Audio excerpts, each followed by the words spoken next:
Okay, so I was a victim of emotional, physical, and sexual abuse. The emotional abuse started when I was a young child within my family. My dad and my stepmom were pretty emotionally abusive, and so I went through that my whole life pretty much.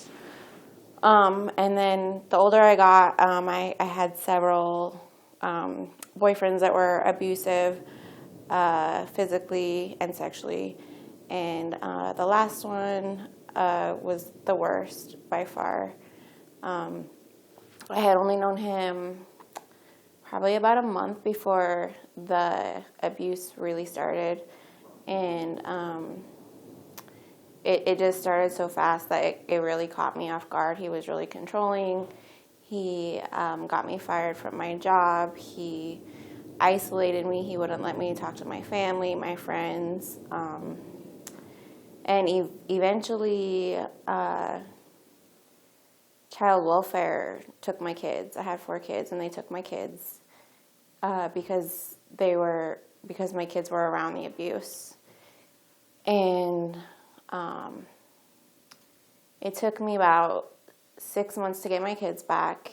I had to do a lot of counseling, classes, just a lot of things that weren't fun to get my kids back. And I think that the turning point for this whole relationship was I found out that I was pregnant, and my kids were gone already, and he just kept, like he said he wanted to be there for the baby, and the whole relationship I just kept thinking, oh, it's my fault if I don't do this, he'll change or whatever, but it never was the case. The abuse kept happening. And I just kind of realized, like, he's going to kill me if I don't get away. And so that was kind of the turning point for this relationship. And it took a lot. Like, I had to go through outside resources, had to get away from my house, had to rely on friends, and I had to get a restraining order on him. And he actually had to go to jail. So it was a group effort. I couldn't have done it on my own, definitely not, because he threatened me, he threatened my kids, he made all kinds of threats that were scary to me to keep me with him. So I did eventually get away from him and got my kids back, and my life is good. And when I was with him, I did find out that he was like that with his other relationships. And had I known that, I never would have went in this relationship. But I kind of went in it thinking that it was all me and whatever, but it wasn't. And you can't win with someone that's using drugs. They're always going to pick the drugs. Definitely, like, just the controlling behaviors from the beginning. They start out small, usually, but I think that's kind of where it caught me off guard, just little things like, oh, you shouldn't be on Instagram, or, little things that I didn't really think much of that kind of bothered me, but, I kind of justified it to making him right. And so I think that just kind of that, and then definitely, like, taking it slow, like, kind of getting to know the person, like, from a distance, I think, before really getting in the relationship.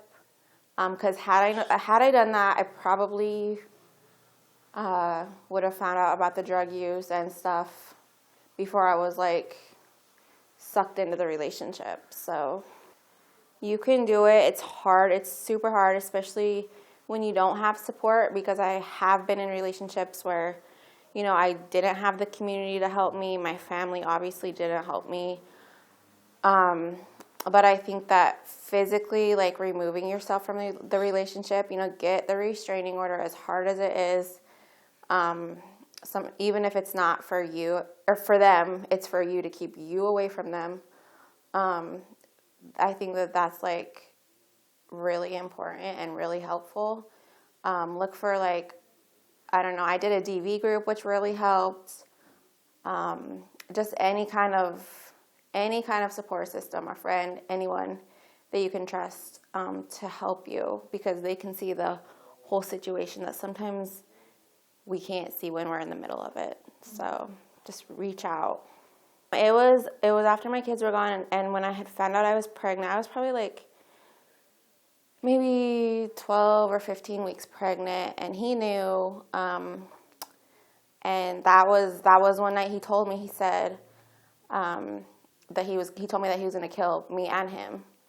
And I was scared, and I just knew, like, I can't stick around and let him do that to me. Like, it's not just me anymore. Not that it would be okay, but it's not just my life that I'm responsible for at this point, you know. And so I just knew, like, I had to get out of it. I got my kids back, which was like the biggest thing, you know. And I just think I kind of got my sense of self back, and I can go back to doing the things that make me happy, and just work on myself, you know.